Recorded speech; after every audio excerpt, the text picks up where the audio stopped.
Welcome to GT Squared. I'm Game Time, and this is my co-host, Game Time.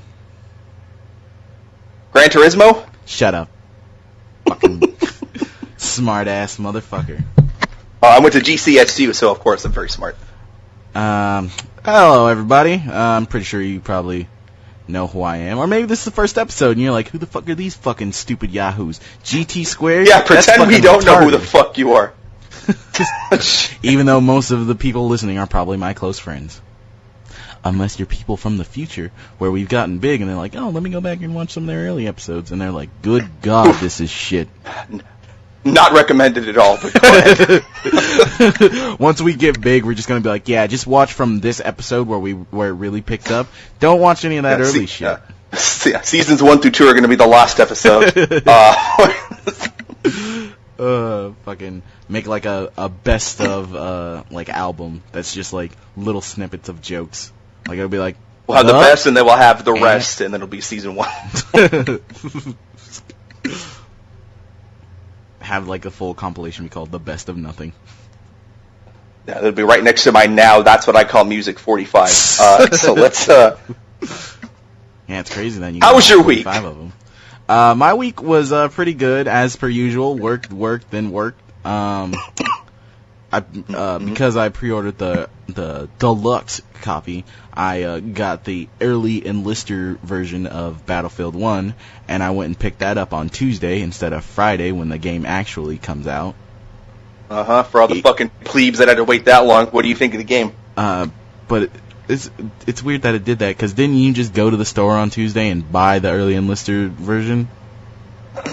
I don't know how. Yeah, I guess whatever. That's whatever. Fucking.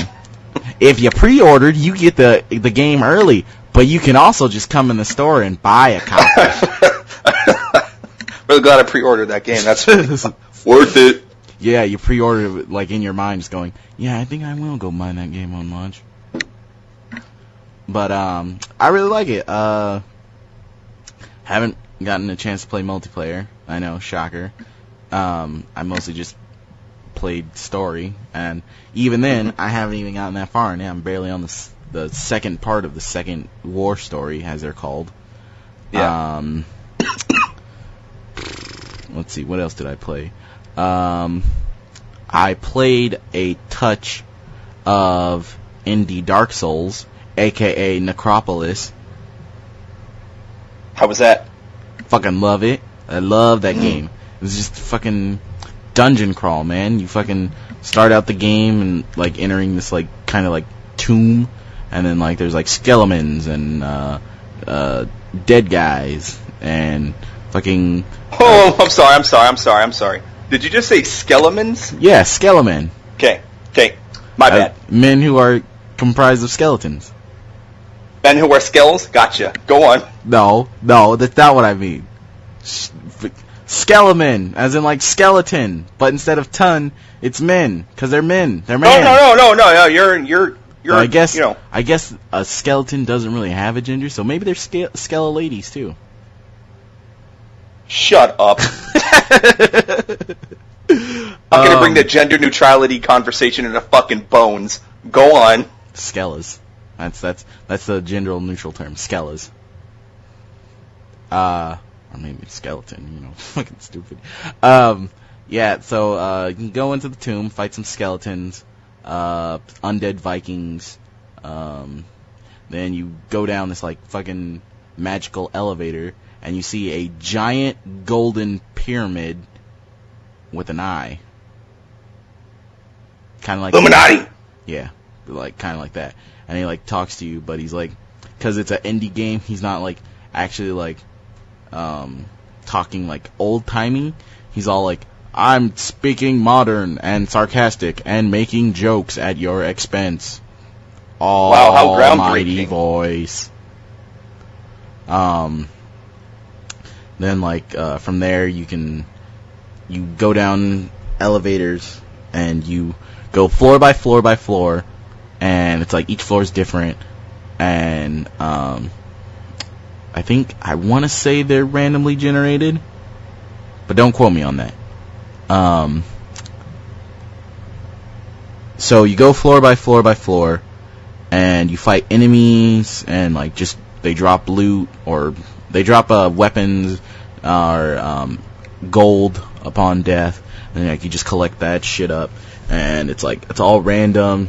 Well, depending on the enemy. Some enemies just drop the weapons that they're holding, and so you take those and just keep building up your character and making them stronger, and you're just going floor by floor and finding secrets and killing enemies, getting money so you can buy more equipment. It's kind of like the whole Diablo aspect, where it's like you just keep going and going to get better gear.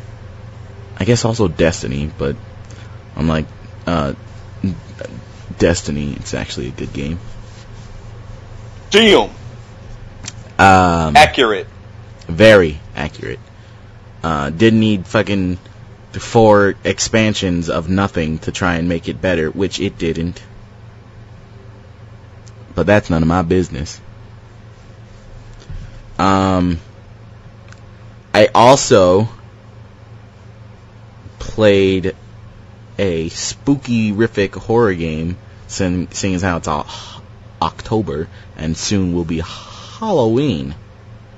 The scariest of scary days. You fucking parcel mouth? What the fuck are you doing? I was about to say, I don't know why I'm saying this like fucking Christopher Walken, the member of Slytherin. No one can see me move. See me move in the darkness. Harry. I played, what was that game called? Oh, Spooky's House of Jump Scares. Jesus Christ. Which at and I first... thought Grabbed by the Ghoulies sounded stupid. It's actually, like, it's stupid at first, because, like, you're just going through, like, these, it's first person, but it's kind of in, like, a, I don't want to say 8-bit or like 16-bit, but it's like it's got like a classic like Doom kind of aesthetic. It's kind of plays like that, like first person, and you're in hallways, and each hallway is different, and it's like you got to go through like 100 rooms, or like no, not 100, 1,000 rooms or something like that, and it's like not every room has a jump scare in it, and it's like you're going through a room. And at first, and during like the early levels, the jump scares is like a fucking cardboard cutout of like a children's art ghost, like, you know, like the little like cloud with black eyes, and it's like, ooh. But it's like the game wants you to sprint, and like so you're like sprinting and running, and then this little fucking cardboard cutout pops out, and because it's like so sudden and you're like not expecting it, you're like shit, and you're like mad because you got, and you're mad because you got by such nothing of like this little kid's drawing. It's like even like in crayon and everything. But then like after a while, you get to the point of like the game actually like ramping it up and being like fucking really spooky, like fucking there's like a sludge monster that, or like a sludge ghost, like it looks like it's made from ectoplasm, and it just like floats and it's chasing after you, and it's got like fucking razor claws and like fucking giant like taiga teeth, and it's all like, and it's like, okay, I have to go through these doors. Can't stop or else I will die. And then there's like a certain area where it's like kind of like the old video gamey path of like you're on this floating suspended bridge that's in the middle of just nothing, and it's floating above a giant dark abyss, and it's like you have to follow a certain path, but there's wrong turns, and it's like, oh, if you go down the wrong turn, that means you basically just gave the ghost a chance to catch up to you. Now you have to go back and like fucking shimmy and shake and dodge it, so that way you don't die. And then like floor by floor it just gets scarier and scarier.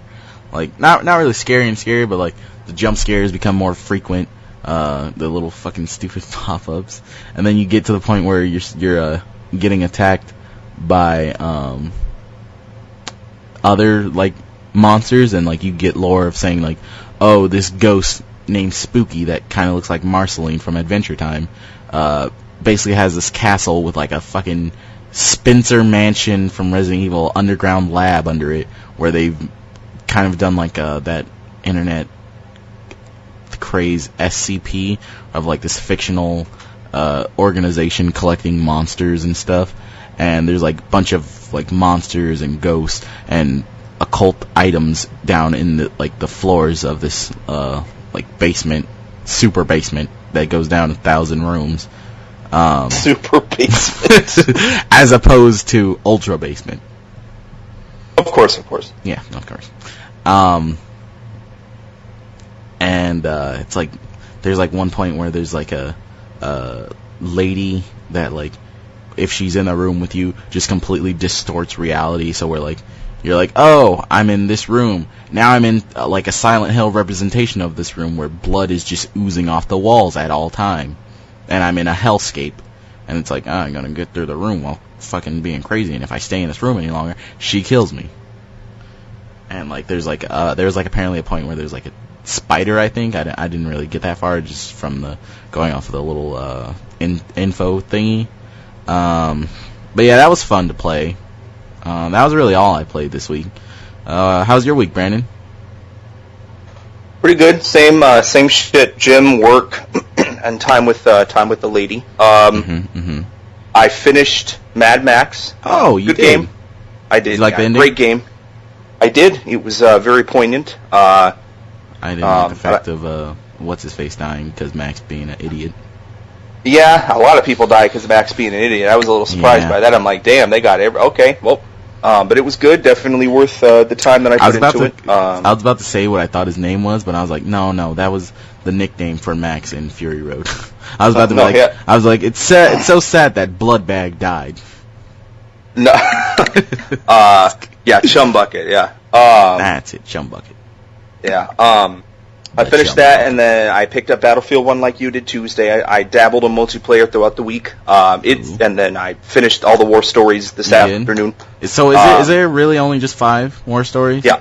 There are 5, and then there's another thing that unlocks at the end, but it's a quick little thing. But so there are a couple parts in the war stories that like gave me the feels. I was like, fuck. Yeah, there are a couple moments I'm like, Jesus Christ. In the first one, that's like basically just like British Fury during World War I. Yeah. Like when the first dude dies, I was like, fuck, dude. And then I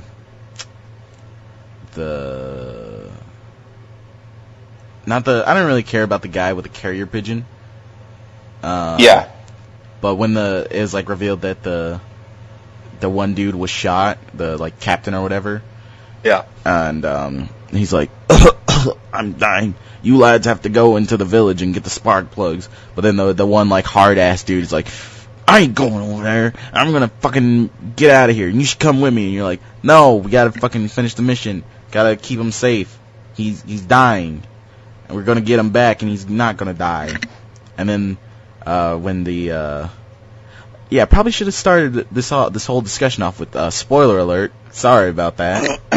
Yeah. Fucking deep talking about the like first mission of the game, and I'm just like, no. Oh right, spoiler alert. After like 4 or 5 spoilers. Yeah. And then the part when the tank stalls out, and then like that's when all the Germans rush it, and like fucking they're opening up the little plates and like. Oh no, it was they rushed you while you were outside, right? Yeah. Yeah, like you got outside to fix it real quick, and then they just fucking blitzkrieg charge out of nowhere, and like the hard ass dude gets shot, and I was like, no, he just fucking saved my ass, and he just gets shot. That's bullshit.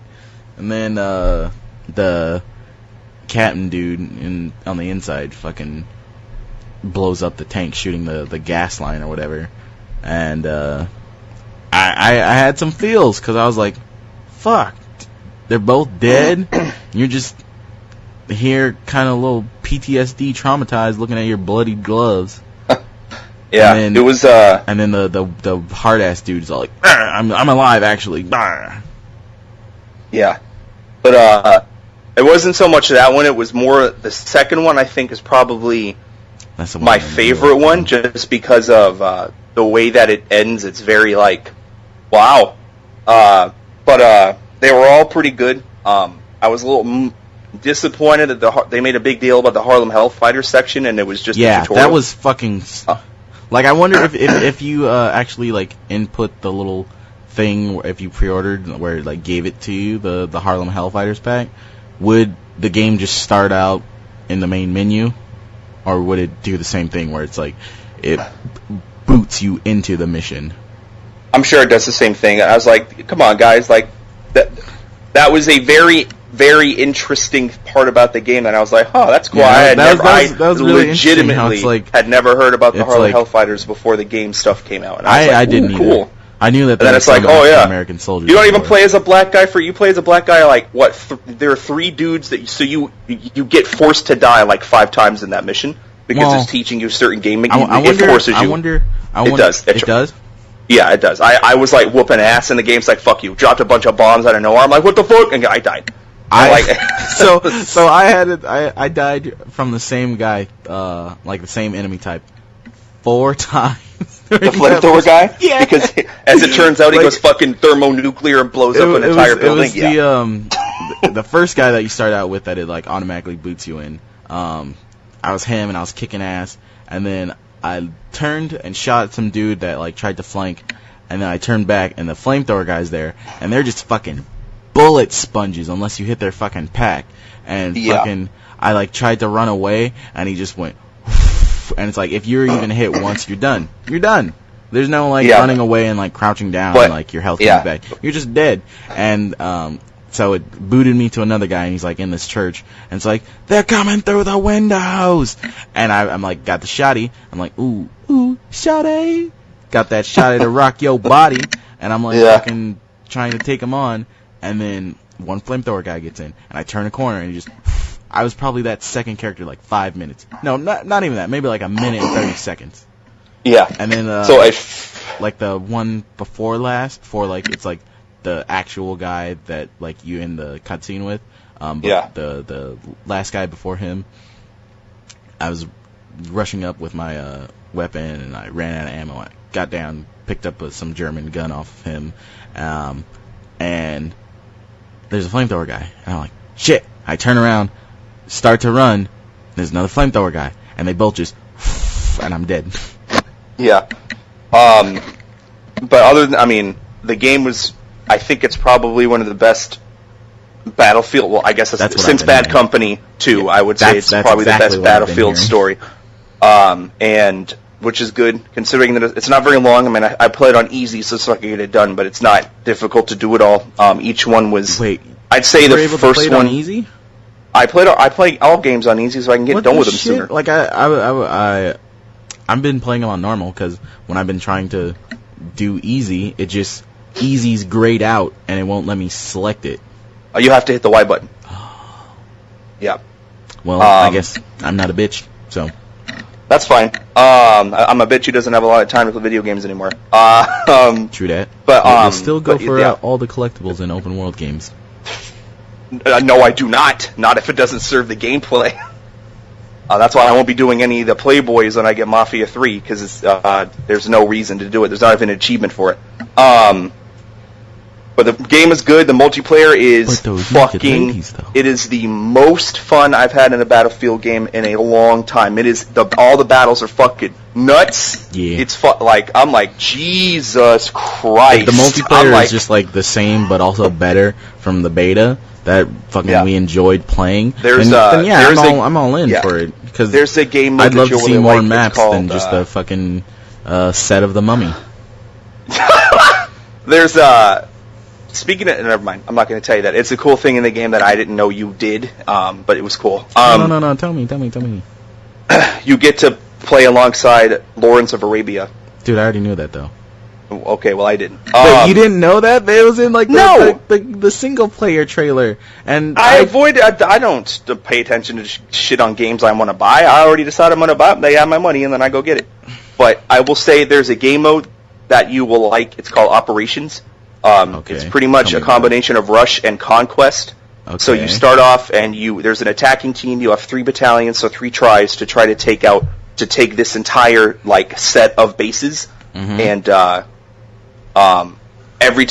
it's progressive, so all the damage and shit that's been done in the environment or whatever, it carries over.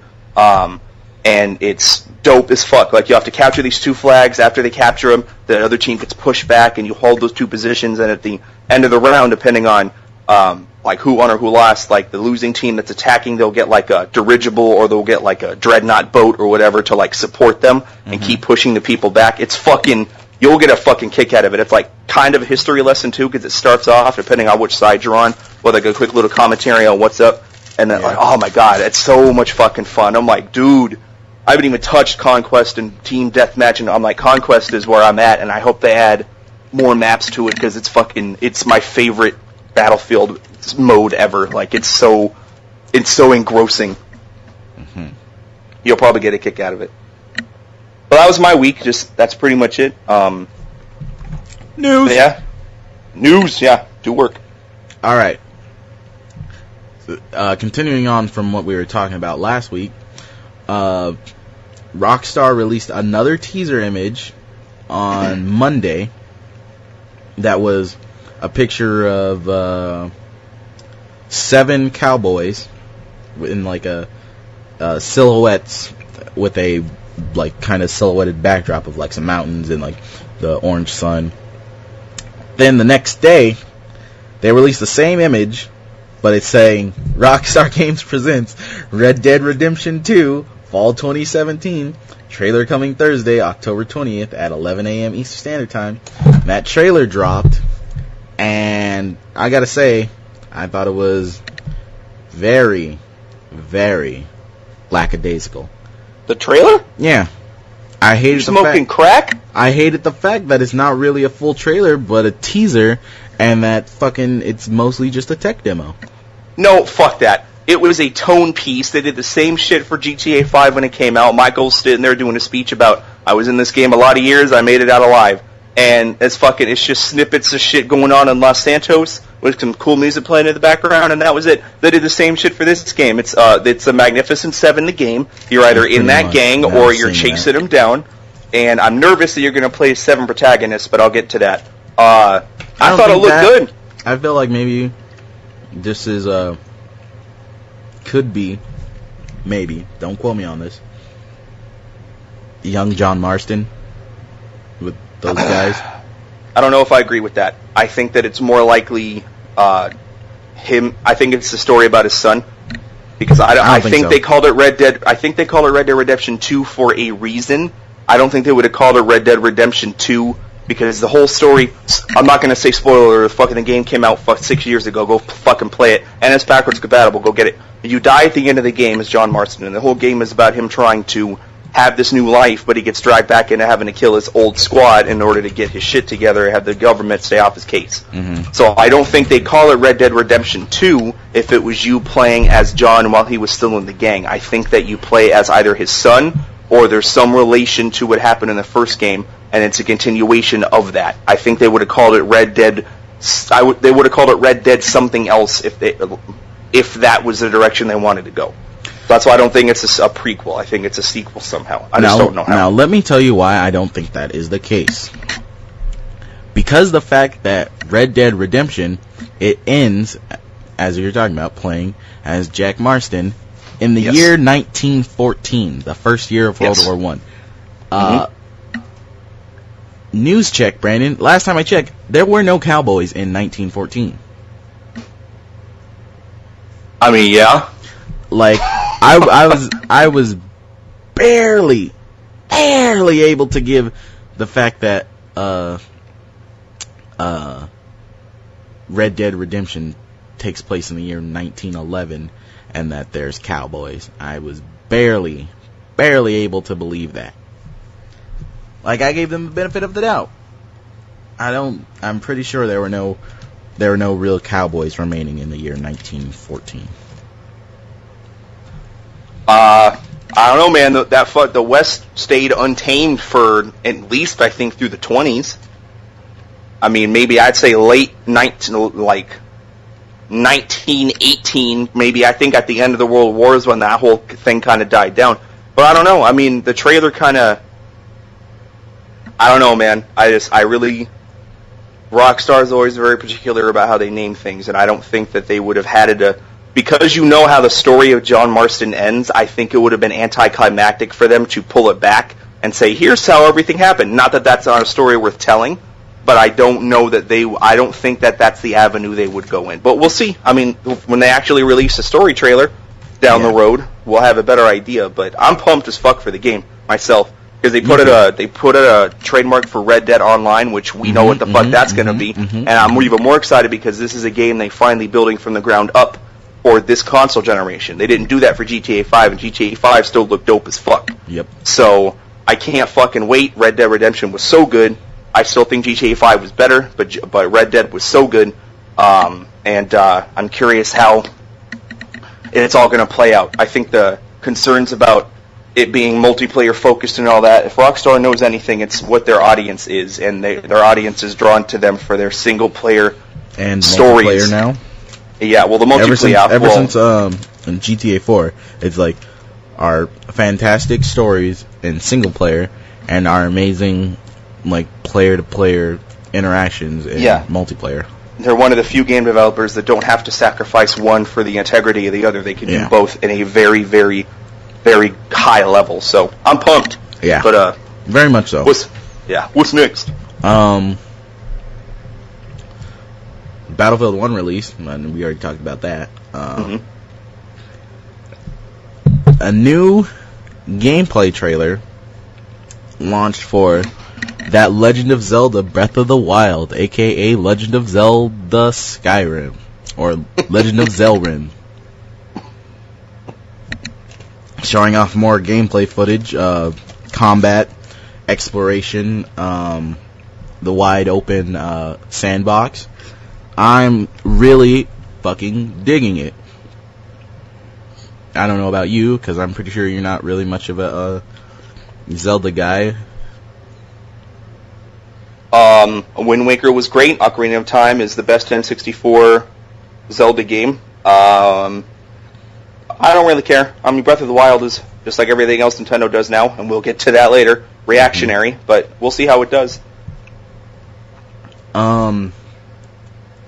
Do you wanna cut to your part of the news, and like the last thing will be that that thing? Yeah. Nothing. God damn. You can stop. My mom went and saw her in concert the other day, and apparently she's kind of a cunt. Would she go backstage? What the fuck? No, it was like she showed up late to the fucking concert. Like it started at 7. She shows up at 9:30. Dude, people do that shit all. The last like 3 people I've talked to that went to a concert. Oh yeah, so and so showed up. Like there was a Drake and Future concert, which I'm real mad I didn't get to go see at the Tacoma Dome like a month and a half ago. And people when I was talking to them, they're like, "Yeah, Drake got there like an hour and a half late." I'm like, everybody's doing this shit. It's not. That doesn't surprise me at all. But then there's also the fact that like she was singing some of her songs, like her classic songs, which are slow, kind of like R&B like songs, and it was like she just like sang through them real fast, so that way she can get out of there real quick. Fuck that bitch then. Yeah. All right. Let's see what I got. Sniper Ghost Warrior has been delayed. Originally set to release January 2017, the game will now come out in April. In a blog post for the game, CI Games CEO, I'm going to butcher this, Marek Tymiński, made the following statement. Quote, "This is our biggest project we've ever worked on, and the entire team is pushing really hard to make the entire experience more polished. I really hope everyone will understand our decision and will wait the extra time to play something we're excited about, and that will redefine our IP and the sniping genre as a whole. This is a new beginning for the Sniper Ghost Warrior franchise," end quote. This delay will likely cause a little stir among the loyal fan base the Ghost Warrior series has attracted over the years. The revised release date is April 4th, 2017. Would you stop? I don't see anybody going out in the streets crying, "No, Sniper Ghost Warriors being delayed." Except maybe one person that's because Sniper Elite 3 is much better. Wouldn't really go out to the street because they're too fat to do that. I cannot believe you just fucking said that. Oh, man. Yeah, I'm kind of an asshole. Sorry, Farmer. Shocker. It looks like the Titanfall series will be around for a long time. In an interview with IGN, Vince Zampella, founder and CEO of Respawn Entertainment, said the following about his plans for the series. Quote, "We don't have necessarily a trilogy in mind. You always hope when you create something that it's embraced and that people will love it for generations to come. I hope we do more of it, probably plan to do more. As you know, We have the mobile games as well. I would like to see the universe live on. I think it's very expandable. I think there's a lot we can do with it. There's a lot of great ideas floating around here that I would love to see come to life. End quote. Though the beta test was met with mediocre response because of the gameplay tweaks, Titanfall 2 is a highly anticipated game and will likely sell well enough for a long-term franchise to be built upon. Titanfall 2 is set to release October 28th, 2017, and for those who don't know, that would be fucking next week, because if EA knows how to do anything, it's to cannibalize its own fucking franchises. Actually, not Tuesday. I'm an idiot. That's Friday. Yeah, so why it's releasing a week after why aren't fucking games starting to Battlefield release 1? now on fucking Fridays? Like, Battlefield 1 released on Friday, but like it's like you can get it early on Tuesday. I don't like that. I'm down with it. Yeah, there's the cool fact of like you can pick up a game on Friday and then over the weekend play it, but it's like video games can't come out on Tuesday because it's like the same as like DVDs, which DVDs all come out on Tuesday except for certain exceptions. Yeah. I just don't really get the gist of that. It's like companies are just trying to be different. It doesn't matter. I'm down with it, but we'll see what happens. I was not super thrilled with the beta Titanfall. I think Battlefield 1's starting to creep up on it, but Titanfall is probably my favorite first-person shooter of this generation because of just how much fun it was to play and easy to pick up. And I had a really hard time with the changes they made in Titanfall 2, but we'll see. I think it wasn't even a beta. I think it was an alpha. So we'll see what happens. Titanfall 2? Yeah. It was more like an alpha stress test. Yeah, so I'll give them the benefit of the doubt, but I'm definitely excited. Let's see. The long-awaited update for The Elder Scrolls Online, titled One Tamriel, has finally released on consoles.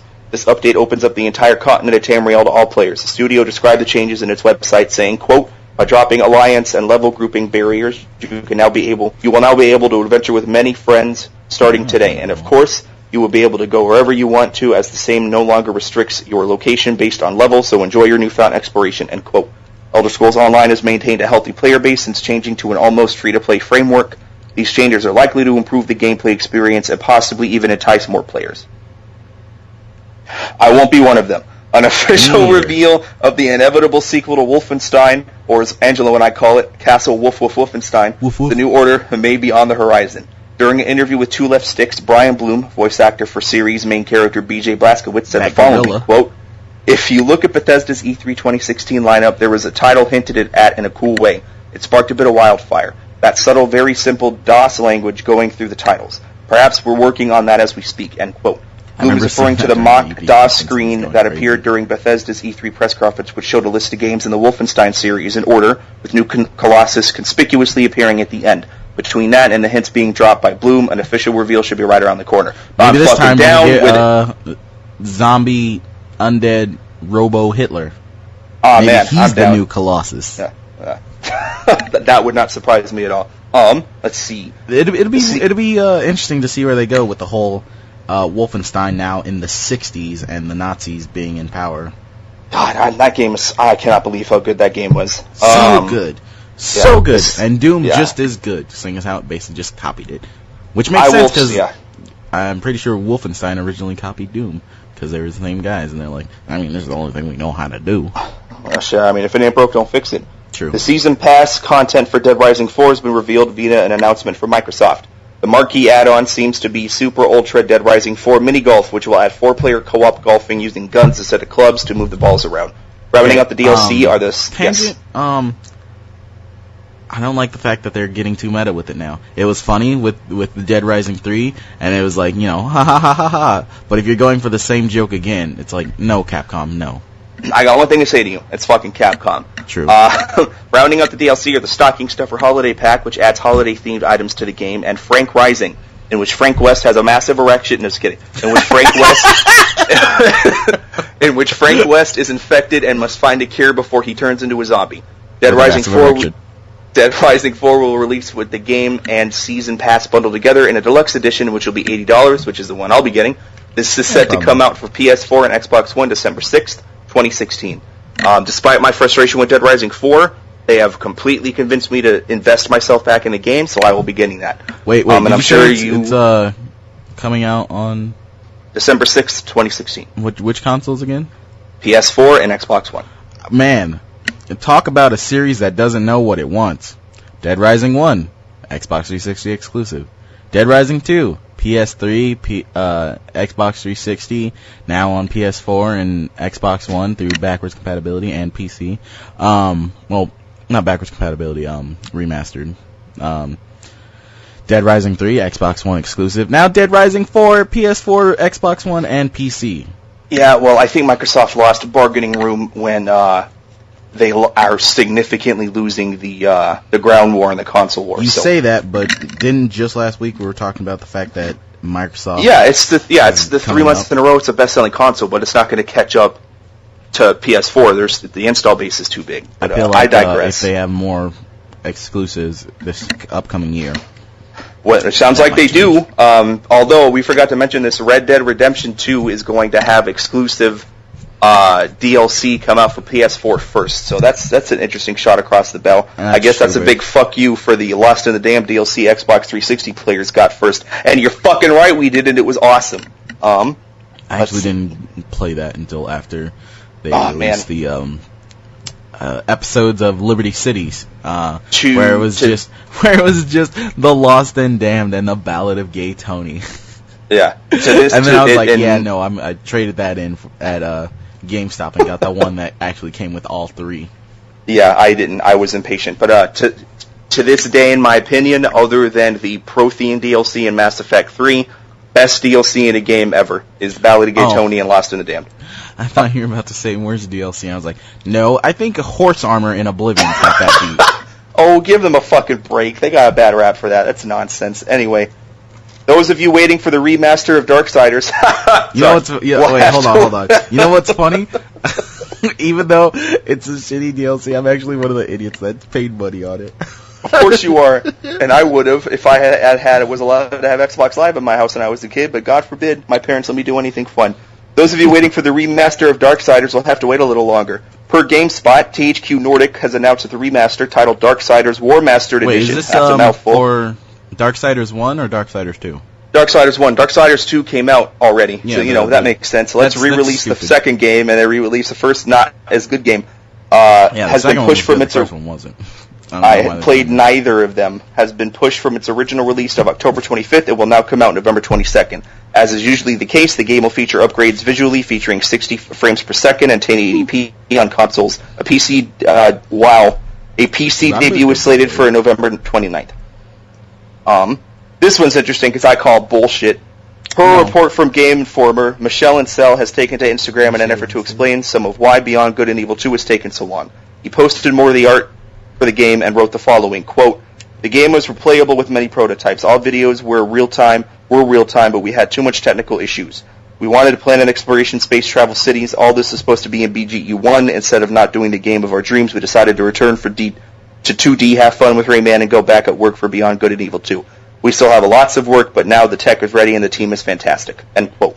Beyond Good and Evil 2 is officially underway and no release date has been given. Yes! I call bullshit. Why? Because I find it very hard to believe that a game like Ubisoft, who has built its empire off of shitting out games and sequels and all this other shit, would sit there and stop Beyond Good and Evil 2 from coming out because of technical issues. I highly doubt Michel Ancel has that much power.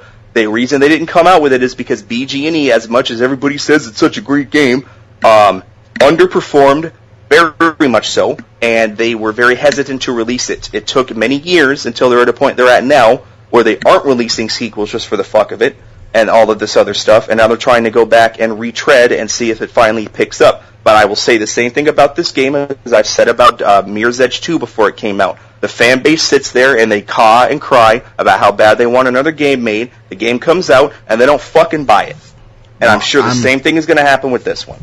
I'm pretty sure they are going to buy it because it's Beyond Good and Evil. I mean, the whole it not really having good sales numbers, that's kind of besides the point when it became a cult classic and people started, after like the point it was popular, started buying it and playing it because of due to word to mouth from the internet age. I don't think you give Ubisoft that much credit because I feel like the fact that that one dude, I forget his fucking name, it's like super French, like most Ubisoft people are. Is it Yves Guillemot? No, not Yves Guillemot. It's the guy who made Assassin's Creed and basically the guy tried who's to like at war with Ubisoft. Yeah, the guy who tried to leave and fucking went to THQ to make like a history game like Assassin's Creed, but not Assassin's Creed. And then Ubisoft went and bought the property, and he's back to work for folded, and they bought it, and and fucking finally he got it back. He got the rights back, and it's like when it comes to certain people in Ubisoft, yeah, they've kind of got a lot of power. Michel Ancel is one of them, and I mean the dude, pretty sure was behind Rayman. He was behind BG&E. Those are fucking like kind of staples when it comes to Ubisoft. And sure, after BG&E there was really nothing, and Rayman became nothing with Raving Rabbids. Then it picked back up again with the 2D ones. Yeah, they did. The fact that Ubisoft isn't like they're like, yeah, we're taking a break from Assassin's Creed, and like what's the only Ubisoft games that came out this year? Like fucking The Division. Did Rainbow Six Siege come out this year, or was that last year? Yes, I want to say yes. No, I think it might have been December. Maybe you're right. So yeah, they've only had The Division and Watch Dogs next month, and God, already? Fuck. So they've only had 2 games, to my knowledge, come out this year, and so I'm pretty sure that they're just they're like going to every like sub branch of Ubisoft that we see multiple times in every Assassin's Creed game during the credits and going, hey, what are you doing? Nothing? Make a game. Hey, what about you? Huh? Game. Yeah, we'll see. History has proven that the fans fucking don't show up, so we'll I don't know. The fans were there for Wolfenstein and Doom. They sure were, but those were good games. So was BG&E, and I will fight you to the death if you say otherwise. Okay, well, yeah, Star Fox Adventures was good. Star Wars Battlefront is getting an Ultimate Edition. Per a story from Game Informer, Star Wars Battlefront Ultimate Edition is currently on Amazon with a $39.99 price tag, which includes all the game's DLC. It is set to release November 18th. In addition to this, Battlefront producer Paul Keslin released a blog post revealing that through November 18th through the 20th, all DLC will be free and players will earn quadruple XP. My ass might jump on to play some of that shit. So that's all the news. Now I think. Whoa! There was one thing that I forgot that was on my news topic. What? Begun. The voice actor strike has. Oh God! Oh yeah! Holy shit! So apparently effective Friday, a lot of video game actors under the. I just had it right here. Screen Actors Guild of American Federation of Television and Radio Artists, or SAG-AFTRA, have chosen to stop working with a number of prominent game companies. They declared a strike against 11 video game publishers over games that went into production after February 17th, 2015. Some of the companies in question include, big heavy hitters of the industry like EA, Insomniac, Activision, Disney, probably a couple others, probably Ubisoft. The strike kind of came in light of a unsuccessful 19 months of negotiations after the existing labor contract. What was it? The Interactive Media Agreement. It expired in late 2014. Basically, the strike is an effort to provide more secondary compensation, along with other concerns such as transparency upon hiring talent and on-set safety precautions. Some of the, I can understand with on-set safety precautions, fucking basically destroying your voice. Goku, get in the booth and destroy your voice so we can have some Goku voice sound clips for our next Dragon Ball game. Jennifer Hale, go in the booth and make some grunts and groans for if there's a chance of Lady Shep being in the next Mass Effect.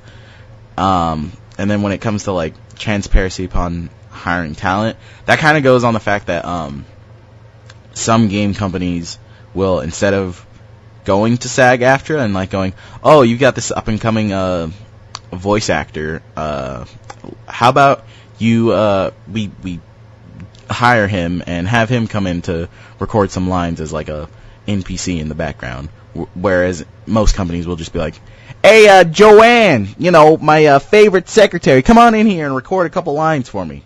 Nah, you don't have to. Just say the lines on the piece of paper and you're good, babe.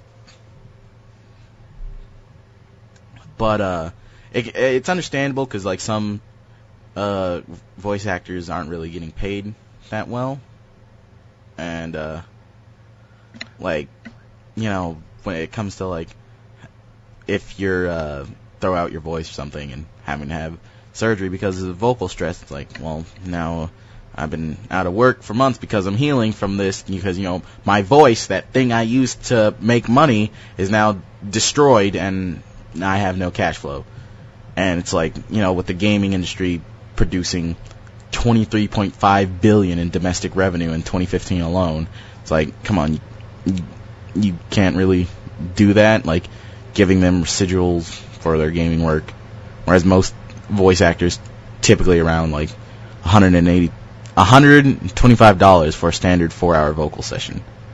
So they want that secondary compensation for a performance bonus every time a game sells 2 million copies or downloads or reaches 2 million unique subscribers with a cap at 8 million.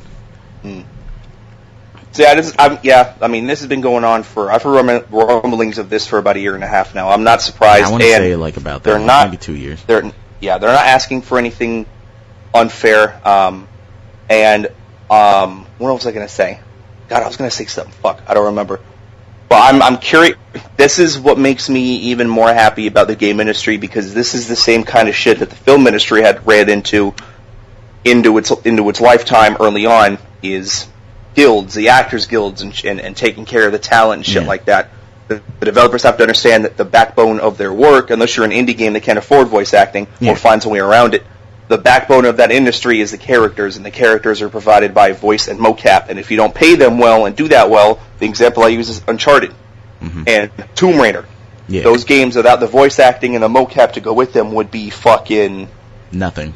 Not anywhere near what they are. Yeah. So, and anybody that tells you voice acting doesn't matter in a game, okay, go ahead and play a badly dubbed fucking Japanese game and then come and tell me that voice acting doesn't matter. But those are actually good, though. They're great for comedic effect. Yeah, that's why I play games to fucking laugh. When you're playing a game that's just in Japanese with like a shitty fan subtitle translation, and fucking you get like you hear the Japanese voice actor try English and saying things like, oh, sorry, Hideki, the word is the world. And then you get Zawaudo. Another thing that a lot of voice actors and actresses have a complaint about is just like the secrecy of the industry. Like you probably won't know the actor. I want to say that's Keith K.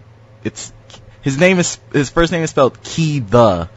So I'm just gonna assume it's Keith. Keith Farley. He's like kind of one of the chairs on the SAG-AFTRA negotiating committee. He's like, I can't imagine if there's any other acting job in the world where you don't know what show you're in when you're hired. And yet that happens every day in the video game world. I was a main character in Fallout 4, a character by the name of Kellogg, and I never knew that I was working on Fallout 4 throughout the year and a half that I did vocal recording for that game. You show up, there's a stack of scripts on a music stand with your lines only.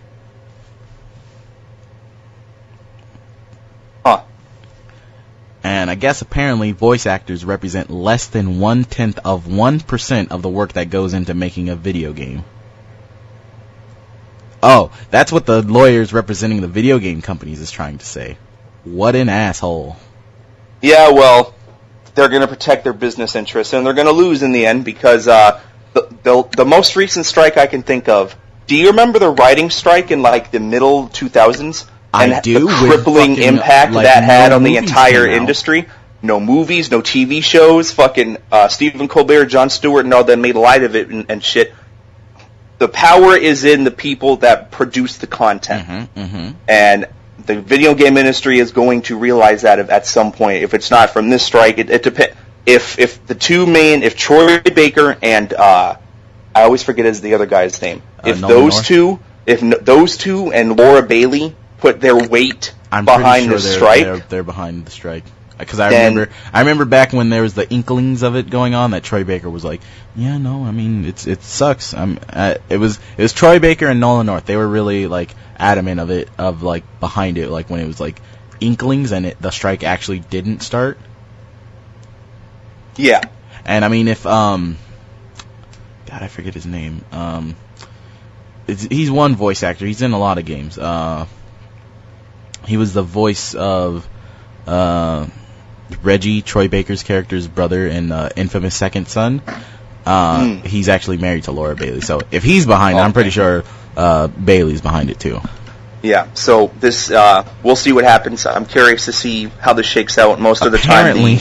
Apparently the industry's final offer to the union included a 9% wage increase and additional payments tied to the number of recording sessions. Yeah, they're not going to take that. SAG is not to be fucked with. Yeah, no. So, we'll see what happens. This is something to pay close attention to, because this is going to affect the industry in a very big way if the union sticks to its fucking guns and doesn't just cave in. As someone who's in a union and was part of a strike for, even though it was like 10 minutes, that was stupid. They were like, okay, we're going on strike. We go outside and they're like, oh wait, everyone else across the country isn't going on strike. We're just idiots, and I didn't get the memo. My bad, I didn't get the fucking facts that said stand down. But yeah, don't fuck with the union, man. Fucking, like, management or just, like, you know, the I guess, like, the people that the union's technically working for. It's like, yo, if our needs aren't being met, then, dude, we can just, you know, go away. See how you handle working without us. Yeah. Who doesn't want to go back to the days of fucking text-only adventures? That's bad voice acting of like, no! I can't believe that's happening. Introducing Sylvester Stallone and Keanu Reeves doing all the voices in every game. Oh, I guess I'm going to start watching more movies. So that's all the ancillary news, but the big news, obviously, we're saving for the end. Yes. I don't have a whole lot of time left, so we got to make this a little short. But long story short, the Nintendo NX is now, it's been revealed. It's now called the Nintendo Switch. Yeah. Those of you that don't know, I don't know the tech-specific things. It has an NVIDIA chip in it. It's pretty much, it comes in this chip. Like, yeah, it comes in this like case. It's like an iPad. You connect the two controller halves to it. You can play it that way. Or you can play with them individually like little Wiimotes, or you can like connect it to a TV. Or you can play it with just the tablet thing by itself to be on the go. It has You say like Wiimotes. When I saw that, I was thinking like, oh, they're kind of going with the whole NES thing of like the little controllers with only like barely any buttons on it that you know you and a friend are playing on. Yeah, okay, maybe that's a better thing to relate it to. But and then it has which. Pretty much all the rumors you heard about the NX were true. It has cartridges again. They're about the size of DS games. Goes into the side. No information on battery life yet. No information on what the online experience is going to be. They showed in the clips they showed, it looks like Skyrim is probably going to be on it. Oh, no, it is. The Skyrim HD remastered port is that. Breath of the Wild. Some new 3D Mario game that they showed, which looked interesting because it kind of reminded me a bit of a, the best Mario game of all time, Super Mario 64. That's funny. Why? Funny like haha, or funny like you're fucking crazy? Funny. We'll have that conversation another time. And like essentially like a bunch of fucking video game companies are like, yeah, no, we're totally behind it. Whereas before with like the Wii and the Wii U, it's like, oh, Ubisoft, Activision a couple times, Konami a couple times, and not really like you can probably count all the major developers on two hands. Whereas there's like a fucking full list and shit. Okay. Let me go ahead and. So it sounds like you're into this and you're excited. You're excited about this, correct? Pop the bubble, aren't you? Hell yes, I'm excited about this. Okay. Comes So out to- in fucking March, dude. Okay, to take a word out of your lexicon, when I heard this announcement and I read all the stuff, here's a word out of your vocabulary. Ooh, please do. And here's why I say that. Oh, Here's- really? Okay, here's why I say this. I will sit here. I will stake my very limited video game knowledge reputation right Super now. limited, dummy. Nintendo has officially lost the console war, and by this time in about 3 years, they'll be peddling their games on the fucking in the Apple Store. No. And here's why I tell you this: Why? you say they have a bunch of third-party support. I'm not disagreeing with you, but I'm looking at this list. There are maybe 7 or 8 developers on here that matter. They're thrown in here with. Let me see. We have. Let's see. Silicon Studio, never heard of them. That's the new Let me see. name of Silicon Knights, I believe, who let's did such see. things like Eternal Darkness, some other games. Let's which see. my Hold brain on. can't Okay, remember. that's fine. Yeah. Games that have, new games that haven't really hit. Let's see. We have Grasshopper Manufacturer, whose games have been mediocre at best lately. We have Game Trust, which is, okay. We have Arc System Works, never heard of them. Frozen Byte, never heard of them. Gung Ho Online Entertainment, Hamster, Are you kidding me? Party Bid, Inti Creates, these are not Here, let me- okay, and they let have me- the heavy hitters. They have Activision, Bethesda, Bandai Namco, Capcom. They have some heavy hitters. I'm not saying that. Brandon, let okay? me. All right, hold the phone. Now pass the What? phone to me. Okay. Here's why you're stupid. A lot of Okay. a lot of this list are major. Get out of here, kitty. Major fucking Japanese companies that Americans fucking love their games and are like, give them to me now. But they're like, no, Real quick, the market's not really there. Real quick, You got real quick. Atlas, Bandai Namco, Arc Then you just System made my Works argument for me. from You just made my software. argument for me. Okay. The market isn't really there. The Japanese RPG market is fucking hemorrhaging money. That's why the American RPG. That's why Sony transferred its power base from Japan to Sony Santa Monica. No, because our Japanese RPG market is not where it was in the 90s and early 2000s. The problem is that they're going, no, the Americans don't want it. The Americans don't want it. Because they don't. don't. No. Brandon, you literally don't know. You're part of the small group that is just all like, oh yeah, I only know about the major like American and like really Western companies like Activision, EA. So I just know about the companies that make money. So my bad, I guess. From Software makes fucking tons of money. I didn't say. Dark I did Souls. not name From Software as one of the Atlas developers makes that tons of nobody money knows. I with know. That's Persona. why I didn't name them. I'm Arc talking about System people Works like makes tons of money. Like Spike Chunsoft. They Nobody make knows who the lots fuck of they money are with their Okay. fucking anime games. You may Okay. not be part of the criteria that buys those games, but the fact Okay. is still there that they make money. Okay, fine. Well, I can't wait for all the ports And of plus fucking some of the Dynasty partners on Warrior the list- 77. So that'll be 77, fun. huh? Mm-hmm. Whatever number they're on. But the fact is that some of the people on that list are just like, not software, hardware, and like, program people like Autodesk, which gives, their main like product that literally, I'm pretty sure all the companies on this list use, Autodesk Maya, which is what they use to make 3D models for these games. I know Havoc, what Autodesk their is. engine. I know what Unity. Havoc is. Like, Epic Games Unreal. Oh yeah, that was another part of it. Apparently, some of the games, it's just Unreal 4. None of that Unreal 3 bullshit with the fucking, it's like, oh, you walked outside and the entire world hasn't loaded in. Let's see how long it takes for it to. For real. Okay. But fine, yeah, that's fine. like, I can You and I can agree see to disagree. 1, 2, 3, 4, 5, 6, 7, 8, 9, 10, 11, 12, 13, 14, 15, maybe 16. I don't know that Okay, company. you know 16 who's- Japanese game companies that all of their games of which they have, like sure they've got a bunch of Japanese games, but the ones that they've made English localizations for have sold crazy hard. Okay. Fine. You know what? You and I agree to disagree. I can't wait to be playing Persona 5 on the Switch. I'm fine. We'll see. We'll see. We Okay, will.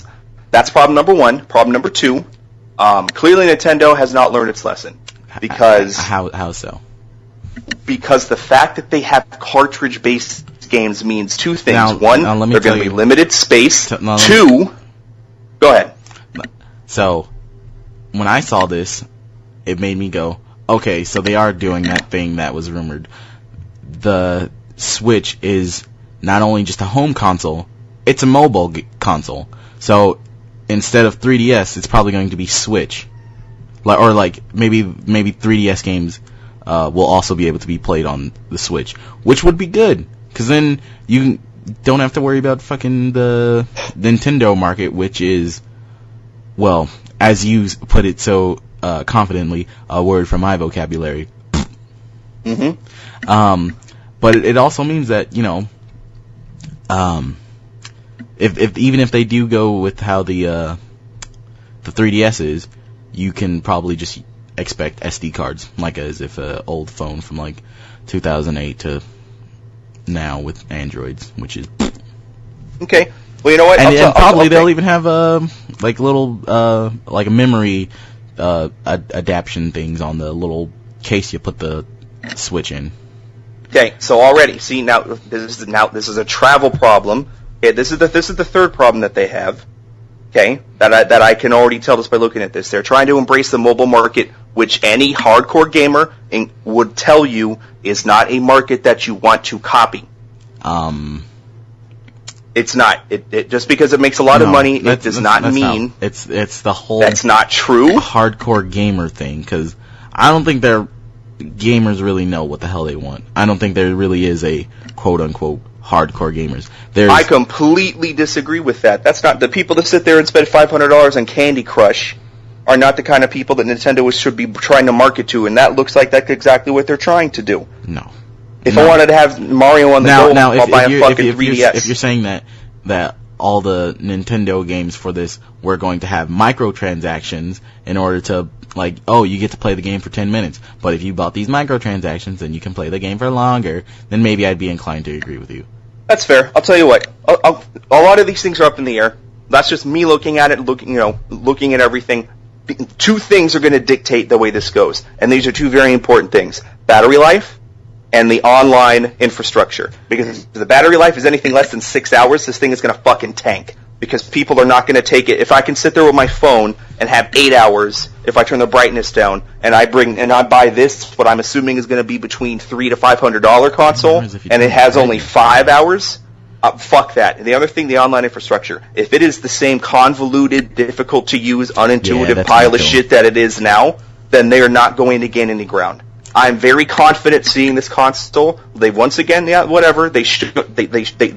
the Wii U principles with the Wii principles. They still have the fucking tablet. It looks like an actual cool piece of technology, and not a leapfrog pad like the last one does. That's one thing I was kind of wondering that they didn't really show anything about. I'm pretty sure it's not going to be touchscreen.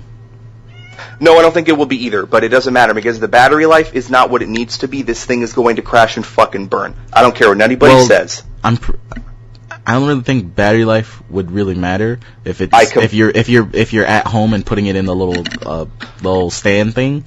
No, it doesn't matter. But they're pushing it as a console you can take on the go. 3-4 their ad pictures, or there's a dude sitting on a plane, whatever. Well, they're pushing. If mobile is one of the cornerstones of your console, the mobile aspect and the battery life need to be up to snuff. I'm pretty sure that they've kind of got that covered, because the DSs have been pretty good with battery life. Okay, but the DSs aren't running the kind of hardware that this console is apparently supposed to be running. That's what I'm saying. Because of that, I feel like it's going to be even stronger than a DS. We'll see. We'll see. I am 100% not convinced Nintendo has learned their lesson. Okay, seeing how you're not convinced, how much do you think's gonna first day? What do you think sales figure's gonna be? I think sales are going to be healthy because people are going to be curious to see what it does, and all that. Especially if the launch lineup is solid, I think that's where Nintendo can gain a lot of ground. If they have so you think no less than one Mario, one Zelda, and more than Wii U. How many units do Wii U sell? Doesn't matter. I think it'll sell more than Wii U, but it's going to dictate the launch lineup. If there isn't at least one Mario. If there isn't at least Super Smash Brothers Mario Kart 8. I don't think it's you're fucking crazy if you think Smash What? Brothers. You don't think they're gonna launch that with Smash Brothers? Are you kidding me? No, because really? it all depends on the developer dude, the main dude behind it. Because he's like, I'm not making another Smash Brothers for a couple of years because I want to make sure. I'm not. No, not a new be... Smash Brothers. Oh, Super you mean Smash like Brothers, the one that just came out? Yeah, no, I feel like it will because I feel like the fact that we saw in the announcement trailer video, it showed Splatoon on it, and so I'm pretty sure that either they're going to re-release some like first-party games for it, or they're just going to have like digital. Because I mean, Nintendo's pretty good with that.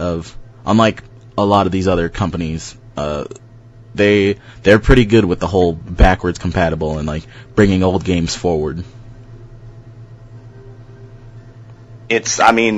So we'll see. If anything, I probably bet Nintendo to Wii U library accessible day one on the marketplace. Yeah, that would be a smart move. This is their time to see if they fucking learned how to play with the big boys. If they try to, it's just a kid's toy, they're going to lose. And they should lose because they're the only company that doesn't learn any lessons. They just rest on their laurels and say, well, we have Mario and Link, and then they sit there and act like that's going to sell them millions of consoles. And they're not maturing with their fan base. Their fan base is moving on to bigger and better things, as they should. I'm not convinced that this console is going to solve that problem. It looks like another fucking toy. If I wanted an iPad, I would go and buy a fucking iPad. That's not what they're trying to do. Crazy.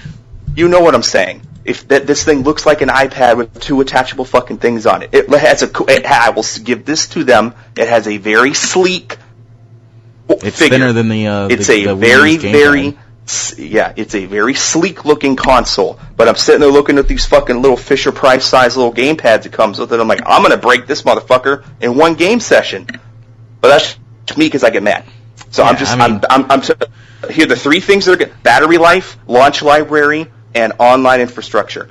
Take whatever I said about the developers out of it. You made valid points. Fine. If those three things are not solid day one this thing launches, Nintendo was dead in the fucking water like they were with the Wii U. I'm telling you right now. And don't tell me I'm wrong because I know you know I'm right on this. That is those three things they have to make sure are buttoned down.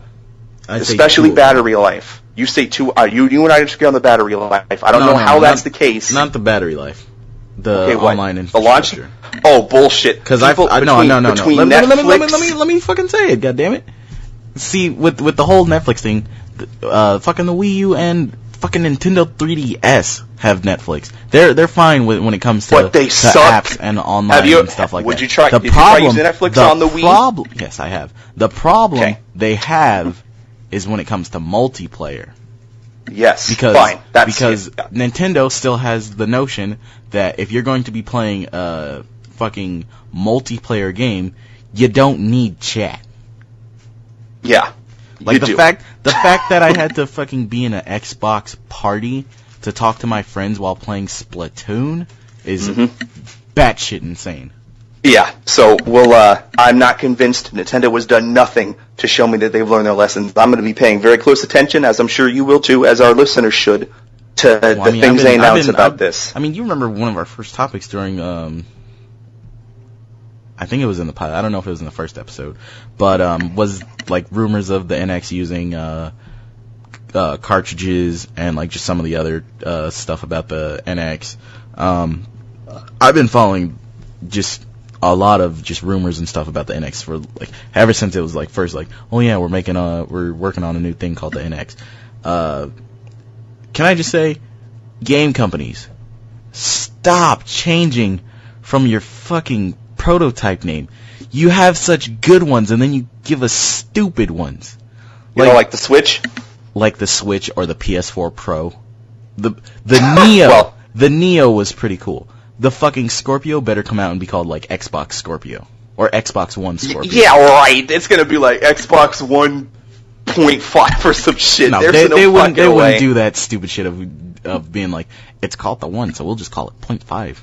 The Xbox 1.5. Dude, they're gonna call it the Xbox. I'm telling you. No, they're just gonna go back to fucking square one. No, they're not going to try and fucking confuse the fucking industry by doing that. The Xbox Cortana. fucking kill me. So anyway, I gotta go now. So that's, you and I agree to disagree fervently on the NX, but the Switch. But I'm very confident that I'm right about this one. I think Nintendo fucking fired. It's the last shot in the console wars, and it's going to go the route of Sega here in about 3 to 5 years. But we'll see what happens. Crazy. Okay. The main fact that Nintendo's been around since the fucking 1800s, and they've got money in the bank, money to blow. Not unlimited money. And they've lost a lot of money on the Wii and the Wii U especially. If you think their coffers aren't hurting after the Wii U fucking tanked, you are smoking crack. I'm well aware of the fact Nintendo was a massive war chest, but it is not unlimited. They have lots of people to pay. They can't keep gambling and doubling down on stupid ideas. The Switch looks interesting, but if those 3 things are not in order, they're gonna fucking crash. So we'll see what happens. Well, I mean, you're fucking alright to agree that, cause you're to fucking think that, cause you're a fucking stupid punk bitch. Good night, everybody. But no, what do you think I should use as the fucking theme tonight? Well, something Nintendo themed, probably. I was thinking maybe like the OG Super Smash Brothers menu character screen or whatever. Oh, that just made me think of something. This will be, mark my words, people, until I actually talk to my musical friend about getting us an intro. This will be the only intro for now. I'm going to use the GameCube startup noise. The that's cool. But and maybe. Oh, damn it! Now that I think about it, I probably should have. Last week's episode had the fucking PS1 startup for that. Damn it. Oh, wow. Well, that was, Game Time Episode 4. So, good night, everybody. If you like hearing Brandon be wrong about other things, go check out the Jake and Brando podcast. Episodes are recorded every Friday and go up same day or a day later at the most. This week, Jake and Brando discussed the trailer for Logan, Donald Glover's casting in Star Wars, and the trailer for the Power Rangers movie. And don't forget to check back in next weekend for the next episode of Game Time. Also, tune in for our first Let's Play. Me and Brandon are going to be diving back into the world of Sarah and taking on the Swarm in Gears of War 4. If you like the dumb comedy and antics of this podcast, you'll love our Let's Play.